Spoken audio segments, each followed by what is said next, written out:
Hong Kong Direct is your weekly racing roundup full of news, views, previews, interviews and special guests. And coming up on the show today, Beauty Generation is back. First group races of the new season, the Celebration Cup. Beauty Generation has won the last 3 runnings, but he's got the Golden Boy from last season, unbeaten in 7 starts, including the Hong Kong BMW Derby, Golden 60 returns. And the National Day Cup, we follow up on Thursday with a day meeting here at Sha Tin, Computer Patch and Jolly Banner, who sprung a bit of a surprise down the straight at nearly 90 to 1 a season or so ago, back in action.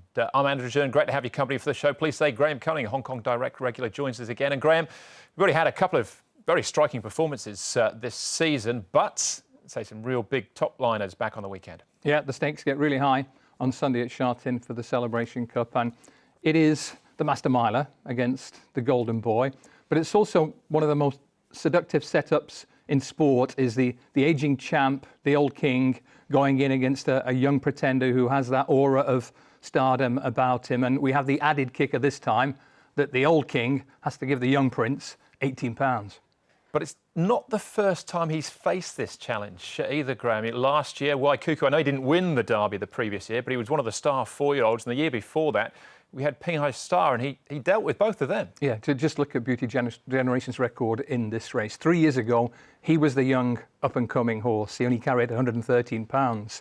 2 years ago, he gave the Derby winner Ping Hai Star Windburn and 10 pounds. And last year, that defeat of Kying Star, Waikuku, Southern Legend, giving them lumps and lumps of weight, that is one of the greatest handicap performances in Hong Kong racing history. All right, we'll delve into it a little bit more detail in a moment or so. Let's give you the full lineup, though, for Sunday's Group 3 contest. It is a handicap, so Beauty Generation, the 1-3-3 on his back, looking his 4th win in this race. Southern Legend, 4th last year. Kying Star, runner-up last year. Dancing with Dragon, the 2nd for Casper Fownes in the race. Golden 60, unbeaten in 7 starts last season. Then you've got Fast, Most Furious up a lightweight, Elusive State, Pressure Ship and Buddies. Much like Elusive State, maybe better known on the all-weather, but still deserving of their place in the field. Before we delve into the race ourselves in a little bit more detail, let's hear from 2 of the people closest to Beauty Generation, and that is Chief Work Rider, Romain Clavreul, and of course, big race jockey, Zac Purton. Beauty Generation 150 out, Purton starts pushing, Beauty Generation starting to tire, but the champ is back in fine form.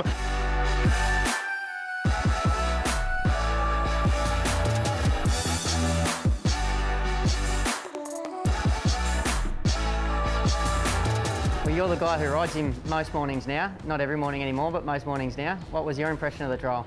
Well, I think he went pretty well. Like you say, he had a long time off this time. I thought he went pretty well. Got to remember he's getting older now and he's had a little bit more time off. He didn't race right to the end of last season, so he's a little bit more ring rusty. And they went pretty quick. The pleasing part of his trial was the last bit and more so through the line.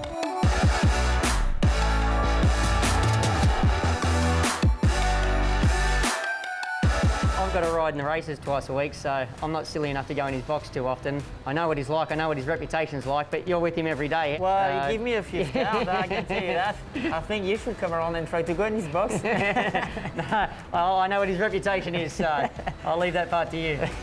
Beauty Generation kept finding, pulling clear from Beat the Clock, then Conti and Ratton. It's another faultless display from Hong Kong's champion, and Beauty Generation by 2.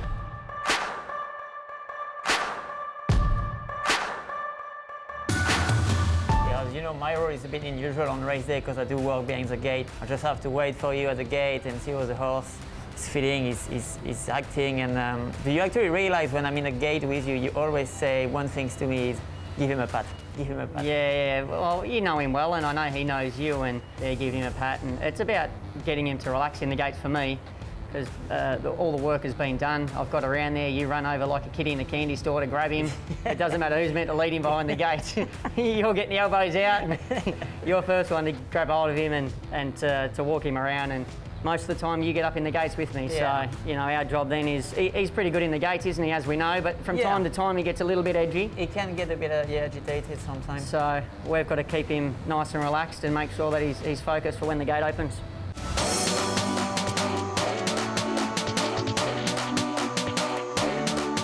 It's impossible to choose one, but my favourite memory was his international mile win when he beat Viv Loss, and what was a pretty solid field that year. And This is 100% pure Group 1 power. Beauty Generation 5 in front.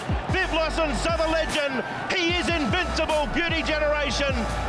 he basically just destroyed them. He went straight to the front. For me, that's probably his standout performance. Well, what's been your favourite win? Well, I like that win too, but for me, it's more the Group 2 he had on that 1600 when he broke the track record. I think the race didn't go to plan at all. Beauty Generation, this powerhouse miler here in Hong Kong, laying out under pressure. 3 in front from Beauty Only and Southern Legend, and Beauty Generation gets it done. He had to settle at the back, then you make a move early on to another front again, and he still won, even if he was hanging and break the track record. I think that was pretty impressive. Phenomenal performance, but for me out there riding him at the time, it wasn't much fun, I tell you.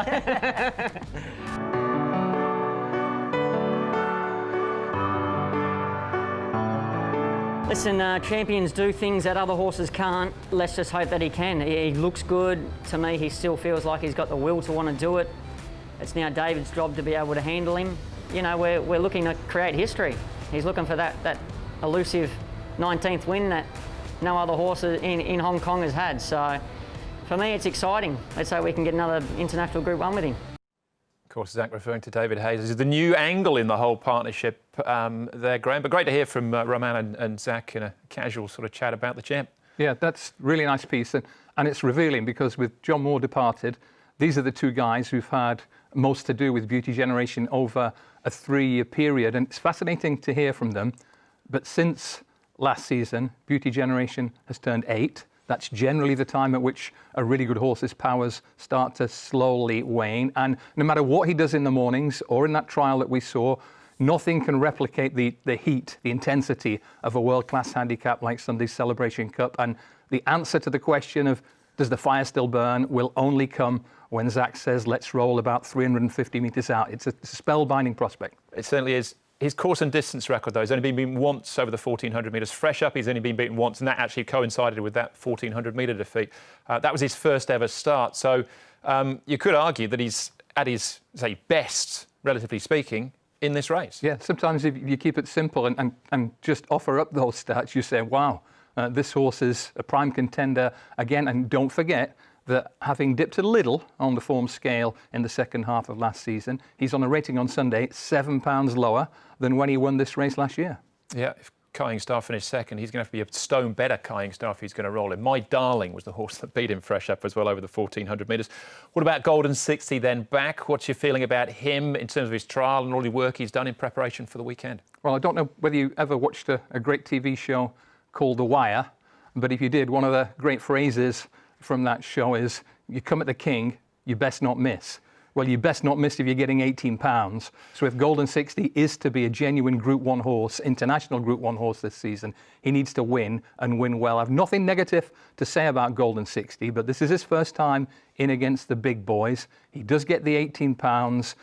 His form is questionable in some ways. He beat an okay 4-year-old division and he beat them well.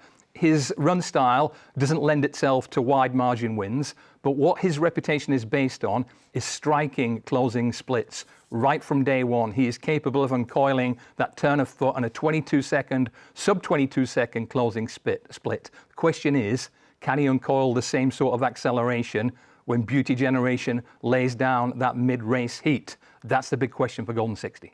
Yeah, and he's only been beaten once in his life so far, Golden 60. That was over 1,400 metres, but we wouldn't hold that against him.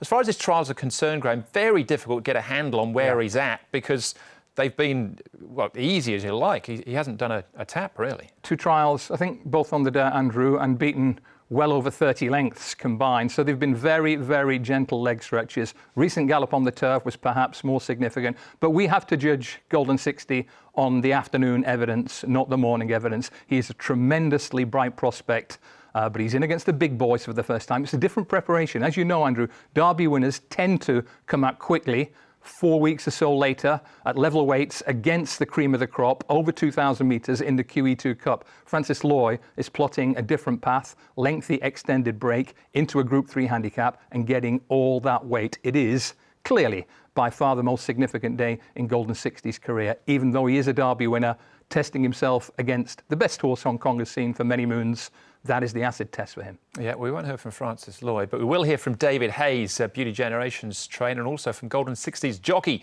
Vincent Ho. Yeah, it felt great, working well.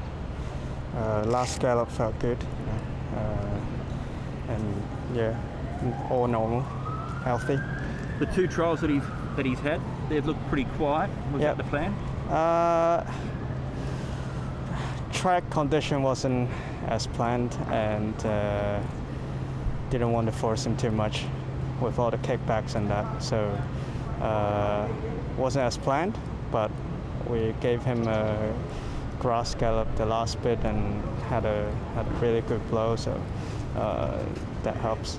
He should get a nice run. There's a little bit of speed and he'll be right on the speed.